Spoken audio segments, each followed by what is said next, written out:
जो सरकार इस पूरे घटना का इस्तेमाल देश भर में सांप्रदायिक हिंसा फैलाने की कोशिश में लगी हुई है, हम उसको यहाँ से रिजेक्ट करते हैं और सरकार को चेतावनी देते हैं कि वो इससे बाज आए। बिल्कुल, अगर सुरक्षा में चूक हुई है तो इस्तीफा दें। इस देश में तो नैतिक जिम्मेदारी लेकर के देश के रक्षा मंत्री से लेकर के रेल मंत्री तक, जब रेलवे दुर्घटना हुआ था तो नीतीश कुमार ने नैतिक जिम्मेदारी लेकर के इस्तीफा दिया था। तो अगर आज गृह मंत्री जब मान रहे हैं कि सुरक्षा में चूक हुई है, जो बड़े गर्व से बोलते हैं कि हमने देश को इतना सिक्योर कर दिया है कि पूरी दुनिया भर में डंका बज रहा है, और अपने ही नागरिकों को यदि नहीं बचा पा रहे हैं, इंटेलिजेंस ब्यूरो से लेकर के तमाम संगठन जो बनाए हुए हैं, जो सरकार अलग अलग विपक्ष के लोगों पर जिसका इस्तेमाल करती है, तो ऑब्वियस सी बात है कि उनका फोकस देश की सुरक्षा पे कम होगा और विपक्षियों पे ज़्यादा होगा जो भाजपा के खिलाफ खड़ी है, आवाज़ उठा रही है। तो इस्तीफा दे और नैतिक जिम्मेदारी लेकर के, उनकी जिम्मेदारी बनती है कि जो घटना में मारे गए और जो जिम्मेदार हैं उनको आप सज़ा दें। लेकिन उसका इस्तेमाल आज भाजपा के तमाम ट्विटर हैंडल से लेकर के, उनके मंत्रियों से लेकर के, उनके जितने सांसद विधायक, उनके बयान को सुनिए, वो नफरत फैला रहे हैं पूरे देश भर में। अलग अलग हिस्सों में जो कश्मीरी लोग रह रहे हैं उनको टारगेट किया जा रहा है, बुली किया जा रहा है, उनके खिलाफ हेट्रेड फैलाने की लगातार कोशिश चल रही है। अलग अलग कोने में देश भर में जहाँ मुसलमान लोग रह रहे हैं वहाँ पर उनको टारगेट करने की कोशिश की जा रही है। तो ये सरकार करना बंद करे।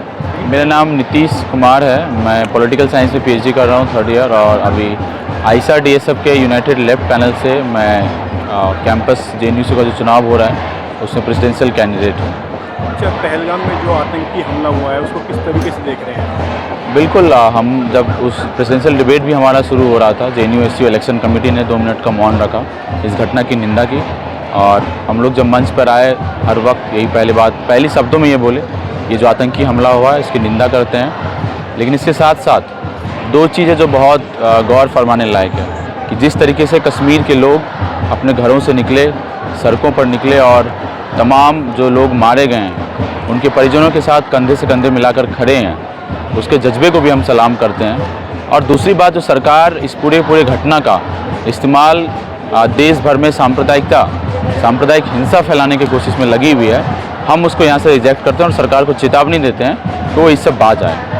सरकार कह रही है कि सुरक्षा में चूक हुई है, सरकार ने एक्सेप्ट कर लिया है, सुरक्षा में चूक हुई है और हम जांच कर रहे हैं और जो भी जिम्मेदार होगा उसको छोड़ा नहीं जाएगा। बिल्कुल, अगर सुरक्षा में चूक हुई है तो इस्तीफा दें। इस देश में तो नैतिक जिम्मेदारी लेकर के देश के रक्षा मंत्री से लेकर के रेल मंत्री तक, जब रेलवे दुर्घटना हुआ था तो नीतीश कुमार ने नैतिक जिम्मेदारी लेकर के इस्तीफा दिया था।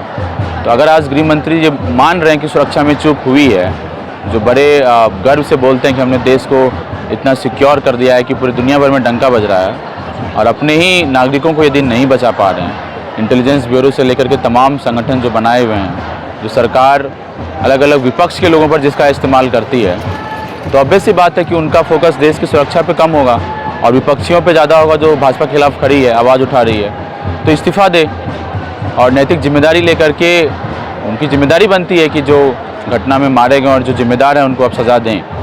लेकिन उसका इस्तेमाल आज भाजपा के तमाम ट्विटर हैंडल से लेकर के, उनके मंत्रियों से लेकर के, उनके जितने सांसद विधायक, उनके बयान को सुनिए, वो नफरत फैला रहे हैं पूरे देश भर में। अलग अलग हिस्सों में जो कश्मीरी लोग रह रहे हैं उनको टारगेट किया जा रहा है, बुली किया जा रहा है, उनके खिलाफ हेट्रेड फैलाने की लगातार कोशिश चल रही है। अलग अलग कोने में देश भर में जहाँ मुसलमान लोग रह रहे हैं वहाँ पर उनको टारगेट करने की कोशिश की जा रही है। तो ये सरकार करना बंद करे। लेकिन पहलगाम में जिस तरीके से बताया जा रहा है, जो मुस्लिम फैमिली, उन्होंने भी कहा है कि धर्म देखकर मारा गया, जो हिंदू थे उनको ही टारगेट किया गया, उसको किस तरीके से देख रहे हैं? बिल्कुल, वो एक आतंकी संगठन है। अगर कोई आतंकी संगठन है और वो इस तरीके से धर्म पूछ के किया जा रहा तो वो बिल्कुल गलत है।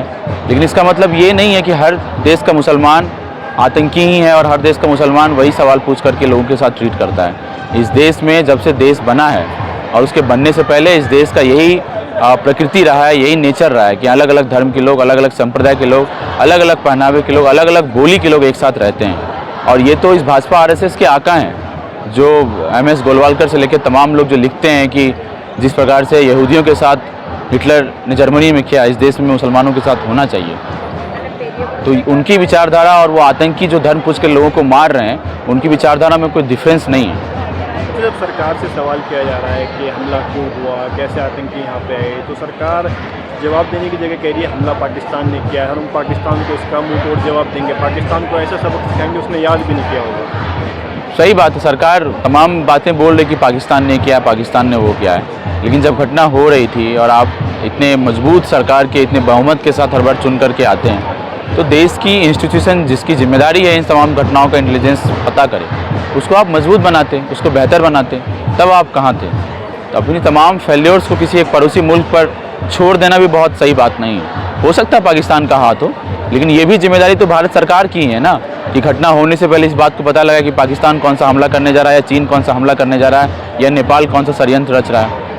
लेकिन वहाँ पर कश्मीर में ही बीजेपी एक सांसद निशिकांत दुबे 10 दिन पहले वो अपनी एनिवर्सरी मना रहे थे, तो पूरी सुरक्षा की उनके पास थी। लेकिन जब 2000 पर्यटक एक जगह पहलगाम में इकट्ठे हुए और आनंद ले रहे थे खूबसूरती का, तो आतंकवादी आके सही बात है, सही बात है, यही हम देख रहे हैं। अडानी अंबानी की शादी में देखिए पूरे देश के रिसोर्सेज को, संसाधन को वहाँ पे लगा दिया जाता है। लेकिन देश में लगातार जब एक फंक्शंस में कुंभ का मेला हुआ, महाकुंभ हुआ, और महाकुंभ में कितने लोगों की मौत हुई, कोई हर रोज़ सरकार बोल रही है कि 1000 करोड़ लोग आ रहे हैं, उनको पता है कि 1 करोड़ लोग 50 लाख लोग रोज़ आ रहे हैं, तो उनकी सुरक्षा की जिम्मेदारी कौन लेगा?